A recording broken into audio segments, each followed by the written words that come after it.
시청자 여러분 안녕하십니까? BOA 뉴스투데이 시작합니다. 북한이 일주일 만에 단거리 발사체를 또다시 발사한 것은 북한의 자위력 강화 목적으로 사정권에 드는 한국 주요 시설 곳곳에 심각한 위협이 된다고 전문가들이 지적했습니다. 또 북한이 트럼프 행정부를 압박하는 효과도 노렸다는 분석도 나왔습니다. 첫 소식 김칸희 기자가 보도합니다. 북한이 김정은 위원장이 전선장거리 포병구 분대들의 타격 훈련을 또다시 지도했다며 9일 발사한 발사체들을 공개했습니다. 북한이 일주일 만에 여러 종류의 단거리 발사체를 200여 킬로미터 거리로 발사한 것은 자위력 강화를 명분 삼으면서 평택으로 이전한 주한미군 사령부와 한국 주요 시설 곳곳을 주요 타겟으로 할 수 있다고 전문가들은 분석했습니다. 주한미군 기지들을 동시다발적으로 타격하고 대형 방사포를 기존 미사일 시스템에 통합시키기 위한 시험이었다는 겁니다. Well, I think that the testing is related to their self-defense needs and the ability to credibly strike, especially Camp Humphreys and other major bases in South Korea that are positioned further from the DMZ than had previously been the case. 스나이더 국장은 또 트럼프 행정부가 북한의 단거리 미사일 발사를 문제 삼지 않겠다는 기조를 보인 것은 향후 북한에 좀 더 수위 높은 도발을 부를 수 있다면서 트럼프 행정부는 북한의 발사체 발사가 유엔 안보리 결의 위반이라는 입장을 분명히 하고 유럽연합처럼 일치된 목소리로 규탄해야 한다고 강조했습니다. 로버트 매닝 애틀랜틱 카운슬 선임연구원은 북한의 단거리 발사체 발사는 북한의 생존적 전략을 위한 시험으로 분석했습니다. 또 북한은 군사적 역량을 개선하기 위한 시험들을 지속할 것이라면서 미국은 동맹국은 물론 중국 등과 논의해 북한 문제를 관리해야 한다고 강조했습니다. I think we should be talking to our allies, Korea and Japan, and to China about how to manage this growing North Korean problem and looking to how we enhance deterrence in the face of a growing threat. 크리스토퍼 힐 전 국무부 동아태 차관보는 이런 상황에도 트럼프 행정부가 대응 수위를 높이지 않을 것으로 내다봤습니다. 현재 상황에서 북한 문제는 큰 관심사가 아니라는 겁니다. I really think that this president is right now very embattled with the issue of corona disease, but especially from his vantage point, the issue of the oil markets and the stock market collapse. So I don't think you can expect much attention from the president on this. 힐 전 차관보는 그러면서 폼페오 장관 등 정부 고위 관리들은 이런 북한 문제를 공개적으로 거론해 선거 국면에 불필요한 뉴스를 만들지 않을 것이라고 지적했습니다. BOA 뉴스 김칸입니다. 영국이 북한의 최근 연이은 미사일 발사에 깊은 우려를 표하고 지속적인 탄도미사일 발사는 명백한 유엔 안보리 결의 위반이라고 밝혔습니다. 영국 외교부는 9일 성명을 통해 북한이 최근 여러 차례 탄도미사일을 발사한 것은 명백한 유엔 안보리 결의 위반이며 북한이 지난 1년 동안 15차례 탄도미사일을 발사하고 최근 2주 사이에 2번이나 탄도미사일 발사를 감행한 데 대해 우려하고 있다고 밝혔습니다. 유럽연합 EU도 일주일 만에 북한이 다시 미사일을 발사한 데 대해 북한은 긴장을 고조시키는 모든 행동을 중단해야 한다고 강조했습니다.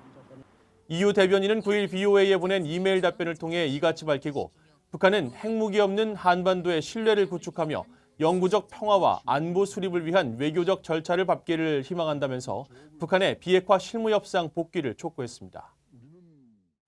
평양 주재 독일 대사관이 신종 코로나 바이러스와 관련해 현지 인력을 전원 철수하면서 대사관 운영을 일시 중단했습니다. 북한은 국경 봉쇄 40여일 만에 외국인 이송을 위해 고려항공 여객기를 평양에서 러시아 블라디보스토크로 띄웠습니다. 박형주 기자가 보도합니다. 북한 고려항공이 9일 오전 러시아 블라디보스토크 국제공항에 착륙했습니다.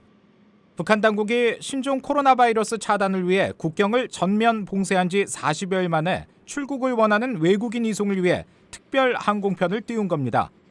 정확한 탑승 인원은 확인되지 않았지만 평양 주재 독일 외교관은 외국인 63명과 북한 승객 40명 등 103명이 탑승했다고 전했습니다.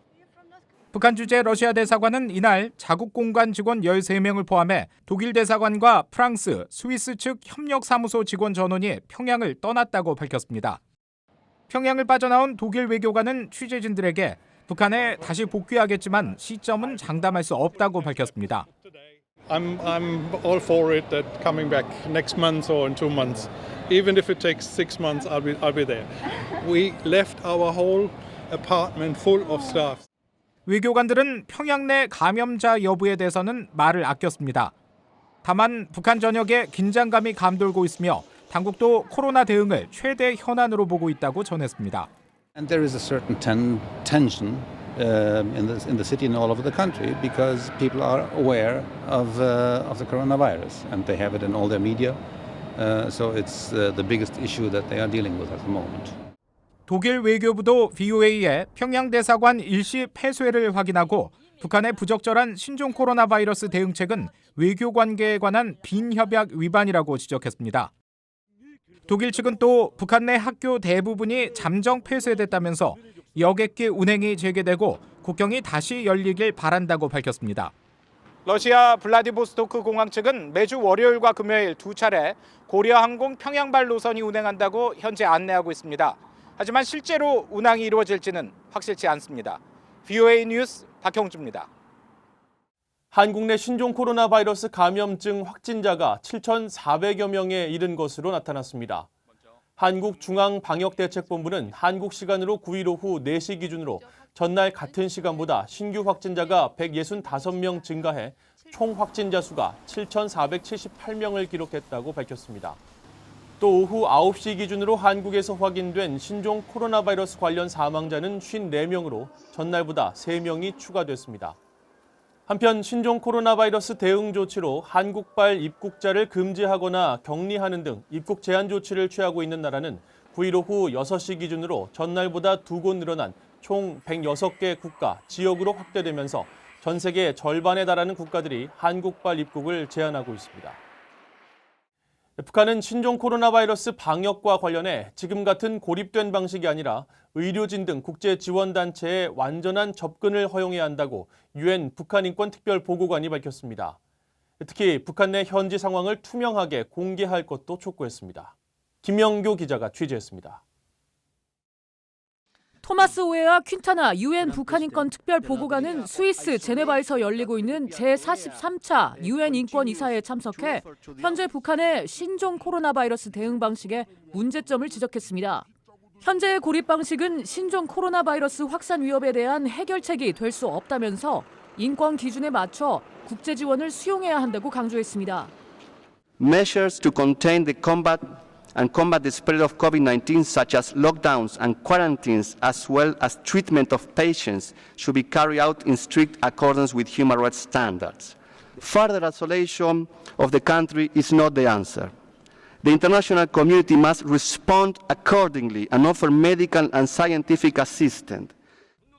퀸타나 특별보고관은 북한 김정은 위원장이 인정한 것처럼 북한 내 코로나 바이러스의 확산은 주민들에게 심각한 결과를 초래할 수 있다고 말했습니다. 또 수많은 북한 주민들이 영양 부족 등으로 더 취약할 수 있다면서 북한은 외부 의료진과 지원단체들의 접근을 허용하고 코로나 관련 정보를 투명하게 공개하라고 촉구했습니다. Most critical healthcare needs are provided by international NGOs. The government of the DPR Korea should allow full and unimpeded access to medical experts and humanitarian actors and relax restrictions on access to information.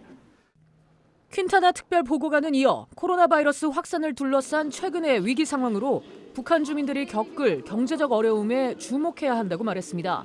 특히 대북 제재가 인도주의 단체의 지원 활동과 시장 움직임에 미칠 수 있는 영향을 지적했습니다.